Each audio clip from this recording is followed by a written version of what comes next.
You know, crafting story beats for characters is very fun so long as you don't set an endpoint, because you just add stuff and pile ideas on top of each other and it's fun. It's also lame because a character with no endpoint is not a real character, and the story they're a part of becomes less so a story and more of a sick, endless soap opera spiraling into infinity sniffing its own ass. So crafting the endpoint is key, but it can be a tricky thing, especially when you're dealing with characters that aren't traditionally human. One of my discordants recently challenged me to come up with such an endpoint for a very not human, quite alien character, Ermac. And the extra condition was specifically to vomit out ideas that don't see him killed at the end, which is extra tricky because in my mind, the most sensitive, lucrative thing for him to do after befriending other peeps is to sacrifice himself for them and die, making everyone sad. A quasi-fantasy drama writer's wet dream. But I love restrictions that force one to think outside the box, so I came up with 3 possibilities off the top of my head. I might have come up with more had I reflected on them since, but reflection is a luxury I don't have time for. Ermac is a humanoid construct with one body and dozens, hundreds, or gods know how many souls trapped inside it. He is not a singular being, he is many beings, and in fact refers to himself as we,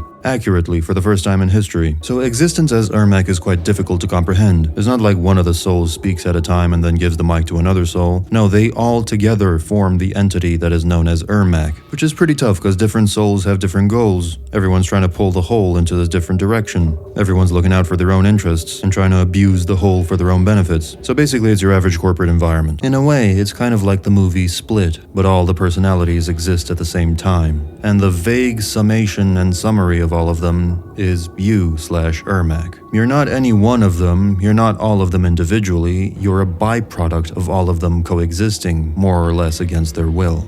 So mind-boggling shit. The main challenge with him is how does he reconcile with that kind of existence indefinitely? Because I see his life as being endless turmoil from 1,000 different souls constantly trying to sow discord within him and take over or break away. And is that much more tricky because it's not just breaking the souls apart that kills him, but adding more souls to the mix also kills him, because he becomes a bigger AI-like conglomerate altogether. Kinda like Legion spoiler alerting himself to spoiler alert the Geth at the end of the Rannoch arc in Mass Effect 3. Think of it this way. You have a very specific brain with very specific memories and thoughts and feelings and conclusions about yourself and the world. But if you were Ermac, or an AI, same thing, then I could add parts to you, or subtract parts of you, and you wouldn't die in the conventional sense like you would if I cleaved your skull in half. But you would die, practically speaking, because I just added or subtracted thoughts, feelings, and perceptions to or from you, which would effectively mean you're a different person now.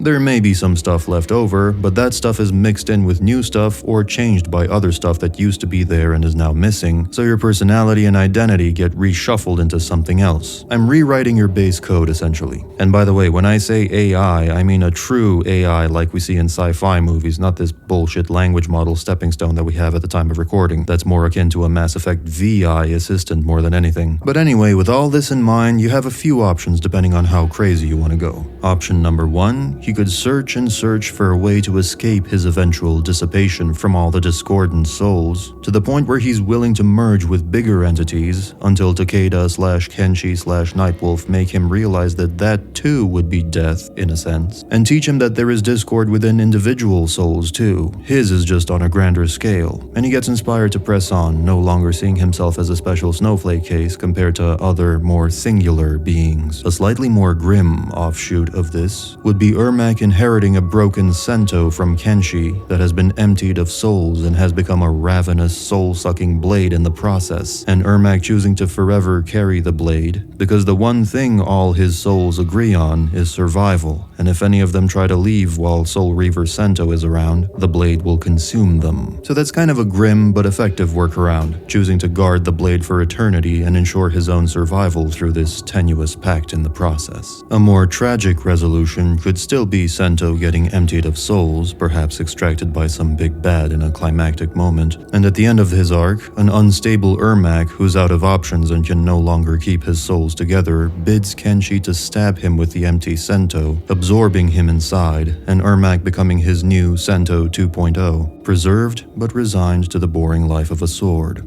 A much more comic booky path could be something like merging with Triborg, meshing together tech and spirit seamlessly. I know that sounds like it's contradicting what I said about adding souls, but bear with me. In a way, you could say Triborg/Sector/the Cyber Initiative's life's work, there must have been an easier way to say that, has always been to solve Ermac's problem without them realizing it. After all, everything is information, data. In a way, Ermac is just a rudimentary form of an AI supercomputer, hence the discord inside him. An AI supercomputer on its own would be too impersonal and dead inside, but together, they transcend each other without killing each other. Which is technically what the Cyber Initiative, which turns out to be somewhat misunderstood by everyone, even those who authored it, ends up being all about. Even in the real world, there's this fear that once we start merging with machines, we'll be higher life forms, sure, but we'll stop being us in the process, effectively killing ourselves. But true improvement can't sacrifice one thing for another. You, by definition, have to be more, not lesser, than you were before. You have to be enhanced, not changed, different. So we'd be both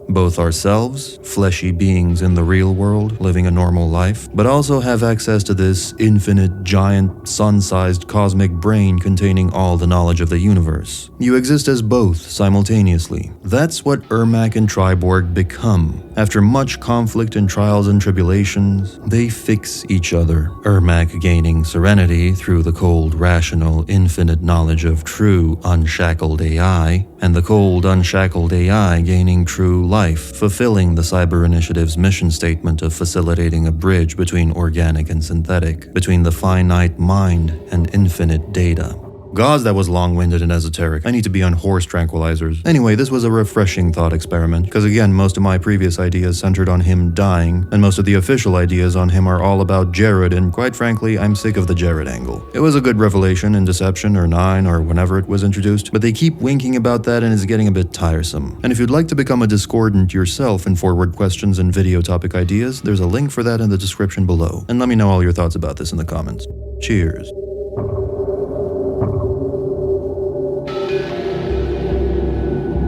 Special thanks to Jiggly Puff Puff, Thomas Marshall, Serhi Hrishin, Clocks, Juan Bautista Cortez, as well as my other members for being irresponsible enough with their spending to support the channel. I personally think his MK9 and MKX dashes are the coolest. His trilogy/UMK3 dash is the funniest, because he just tiptoes around his opponent with the grace of a ballerina and then elbows their fucking face in. The Deadly Alliance/Armageddon ball roll substitution for the slide is dumb as shit because it has nothing to do with Reptile's character flavor, and it also copies Melina's shtick. I honestly don't know what the flaying fuck they were thinking. And it works out hilariously well with Jade too, because Jade has earth and water, aka shadow, the former of which beats fire, and the latter of which is the opposite of fire. So there's like zero common ground here, which I think is funny. On the other hand, air dries out water, so it wins out against it, which explains why Jade is so amenable to Kitana's commands. She has a soft spot for her, betrays her realm for her, etc. But then earth and air are